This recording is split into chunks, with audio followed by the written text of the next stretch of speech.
What is up, my ducks and drakes? Welcome to the Crowded Lake, and today we're going to be reading a lesson in practicality, a fanfic by ResidentAnchor, an archive of our own. So with that being said, all trigger warnings will be in the description below for this video and for every video in this series. Hooray! If you'd like to support the author, the link to the fic and to the author's profile will be in the description below. With that being said, here's the summary. 4 seemingly random strangers all answer an ad to move into an apartment in downtown. It didn't take more than a few months before they all realize they've been hiding a secret from one another. They each have a special ability. Now they're trying to live their lives day by day as they figure out their powers and each other. Chapter 1. The Prologue. It was normal, considering they were all living in the city and short on cash. They all answered the ad in search of roommates. The apartment was conveniently located for all of them, as if the universe had handpicked them the perfect place. Maybe it had. All in their mid-20s, they had stumbled upon an apartment for rent.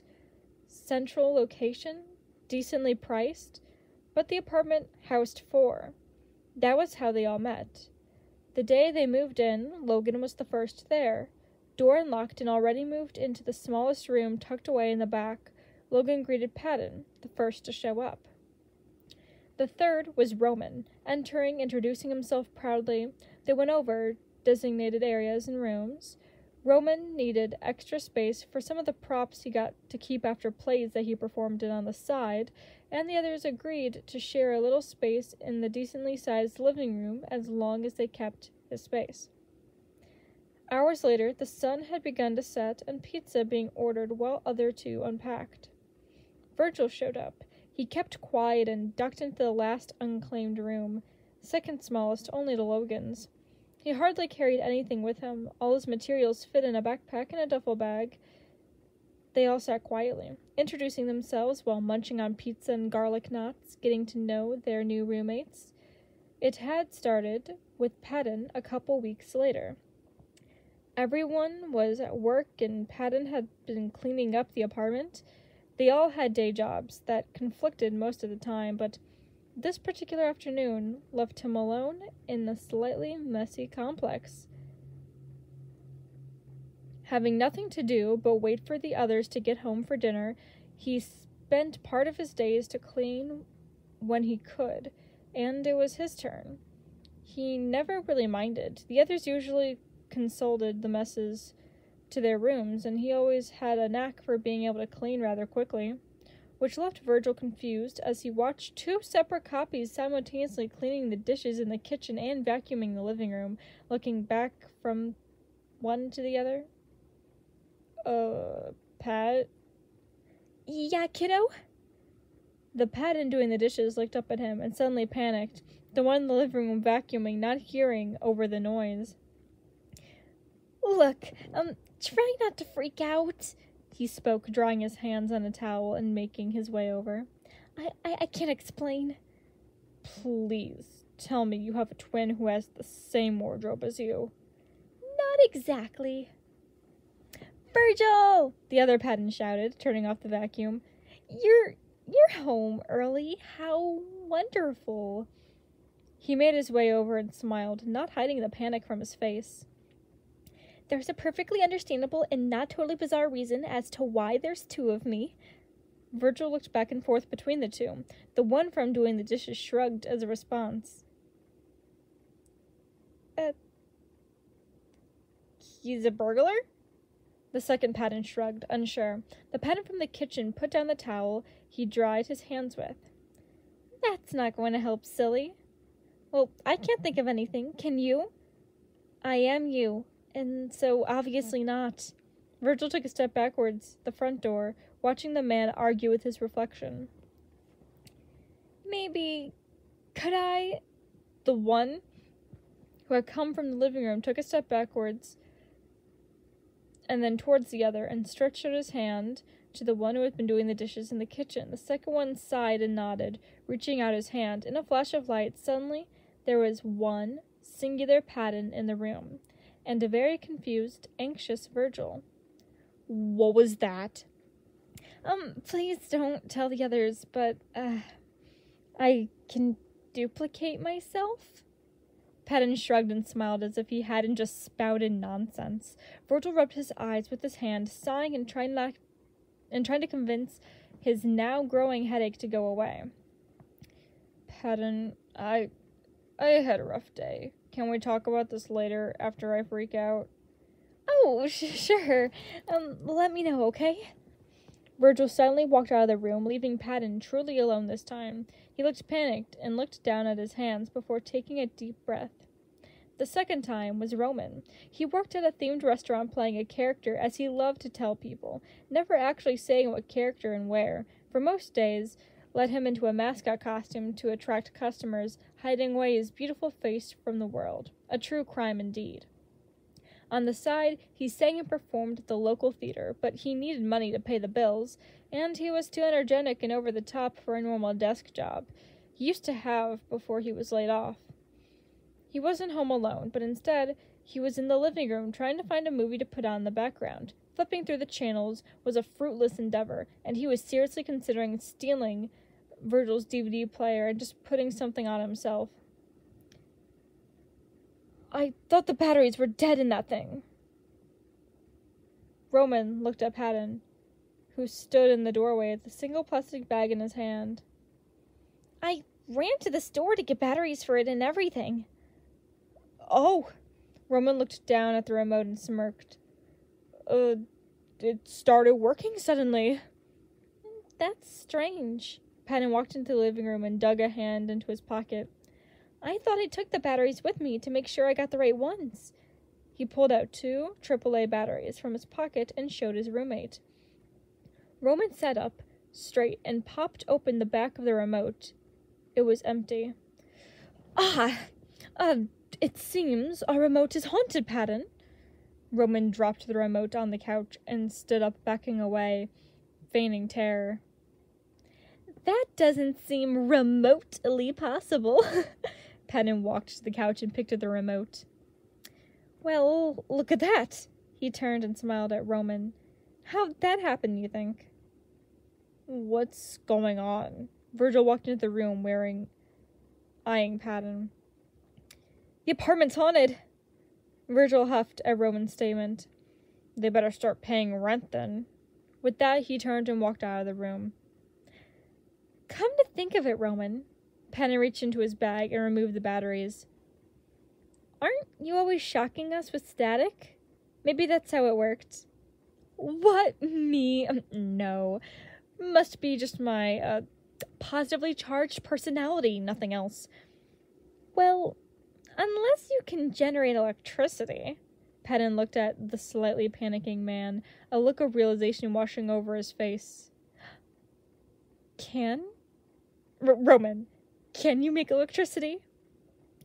Roman forced a laugh, thankful his acting lessons. "Nonsense, Patton. That's not possible. You've been reading too many silly fiction novels at the library." "Your phone never loses charge." "It has a good battery life." "You were drying your hair last week, and I thought the hairdryer wasn't even plugged into the wall." "Now, that's not true. It was simply—" Roman looked around, panicked, thinking of an excuse. "It has a battery, too, of course." "Roman, it's okay." Patton put down the remote, walking towards his roommate, holding his hands up carefully. "I'm not scared, okay? Would it make you feel better if I told you a secret myself?" "No offense, Patton." Roman stood up tall, dropping his act. "What secret could possibly be bigger than my static charm?" "You admitted it." Patton clapped, nearly jumping up and down. "And you made a pun of it." "I admitted nothing." Roman spun around and marched to his room, leaving a smirking Patton to replace the batteries, thinking about his dramatic roommate and the 2 seemingly normal ones. Unless... Then there was Virgil. Patton, can we talk?" Virgil had heard Roman and Patton the day before, and Roman had shut himself in his room afterward. Virgil's mind started racing. He and Patton had never gotten around to their discussion a few days earlier, and how Patton wasn't super fast and good at cleaning, but could actually make physical duplicates of himself. Patton nodded and sat up on the couch, motioning for Virgil to sit. He shuffled his feet before sitting on the far side of the couch, curling in on himself. I scared you, huh? Patton spoke softly and carefully. The other day, I didn't mean to. That's why I kept it a secret. You were afraid of scaring us because it's weird. Virgil spoke, looking down at his sleeves as he pulled them on his hands. You don't know why or how, but you can do this thing. And you're too scared to tell anyone. You've thought about this a lot, huh? Patton, Virgil turned and looked at the man, staring at him worryingly. I heard you talking to Roman. He looked down again. I didn't mean to, but it seems like he has this thing he can do, too. Silence fell over the room. The conversation with Roman wasn't solid-proof, but Patton recognized the fear in Roman's face from one he felt just days ago. Our family's a bit weird, huh? I wonder if Logan can do something. Virgil whispered, just loud enough for someone to hear. He cleared his throat awkwardly. I mean, it'd be weird if all of us somehow ended up in the same apartment and he was the only one who couldn't. The words got caught in his throat and he trailed off, but it was enough of a hint. He looked up and saw Patton's face look bright with shock. Slowly, a smile spread across his face, and Virgil couldn't help but smile back. Just a little. Suddenly, Patton shut up with a gasp. House meeting! Quickly, everyone, living room now. We're having a house meeting. We do not live in a house, Patton. Logan walked in from the room, a book in his hands that still held his attention. Whatever it is, can it not wait for dinner? No way! No way! Roman! Patton ran down the hallway, shouting, You don't have a ghost of a chance of missing this! Get out here! Virgil smirked, understanding the comment Roman made the day before. I don't know how he made a dad joke, but I am still upset nonetheless. Logan walked forward and sat on the couch where Patton had just gotten up from, never lowering his book. I'm coming, no need to shove. Ignoring Roman's protests, Patton had shoved him on the couch between the other two and stood on the other side of the coffee table with his hands on his hips proudly. What's gotten you all excited, huh? Roman fixed his hair, as if being bossed around by Patton had ruined it. I have some shocking good news to share. Roman groaned, and Virgil hid his smirk in his hand, resting an elbow on the couch. Is this about our so-called powers we seem to have? I think we all have. All eyes shot to Logan, who flipped a page in his book and continued reading. How did you find out? Patton was more confused and shocked than anything. Observations, recognizing aspects of mannerisms I have with ones I've seen you in. He turned his head to read the next page. Can you read minds? Roman whispered. I believe I have what is called psychokinesis, but yes, I can also read minds.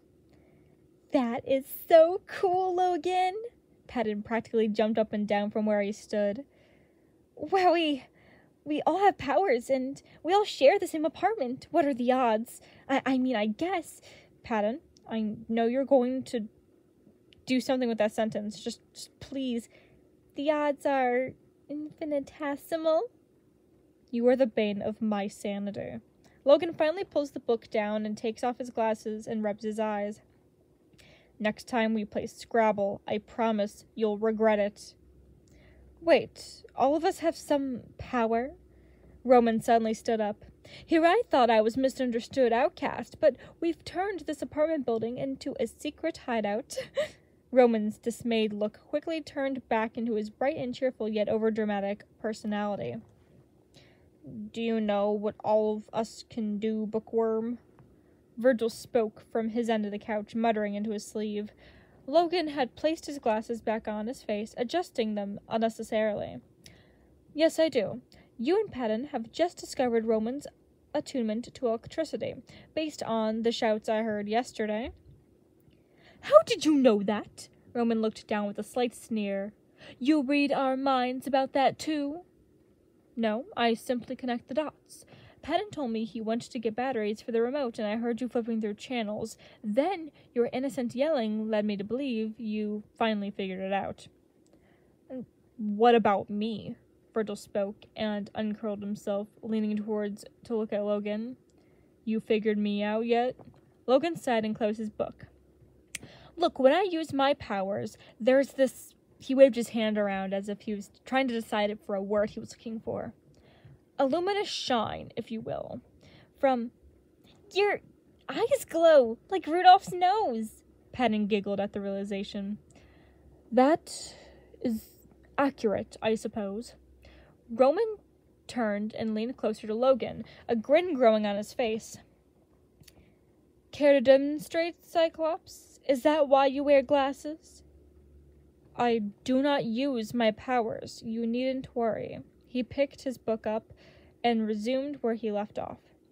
No need to do something I can do myself, after all. Aw, why wouldn't you want to use your super... I don't remember what you said, Patton admitted with a shrug. Psychokinesis. He can move things without touching them. Roman and Patton turned towards Virgil, who looked away, blushing. I read comic books, okay? Well, what about you, Stormbrain? What power do you have? Mind sharing with the class? Patton perked up. No, mind sharing is what Logan does. Virgil smirked, looking up at Roman, but made an attempt to move. Want to take a guess? Oh, is it your super smile? Oh, no, your shining personality. Roman flashed a big smile towards the darker man on the couch. I get it right? Virgil sighed and leaned back on the couch. For someone whose powers are pretty bright, you are pretty lacking. Ignoring the protest from Roman, Virgil looked back down at his hands. I can't stop and start time, but I can move around when I do. Is that why you always beat me to the last slice of pizza? Patton spoke jokingly. Don't have to race you if I could come up behind you and take it without you knowing. That's unfair. You owe me so many slices of pizza. Roman stood up, staring down the dark side, sneering at the grin that shone back at him. Hey, sometimes I let Patton have them. Aw, you're so sweet, Virg. Logan looked down and flipped a page of his book, listening to his roommates argue on. This time, however, playful banter filled the living room, and he couldn't help but smirk. Thank you all so much for listening. If you want to support the author, please use the links in the description below. I appreciate everyone listening, and I do all the appreciating. And thank you so much, and, of course, much like Virgil trying to figure out what the heck is going on, do your best.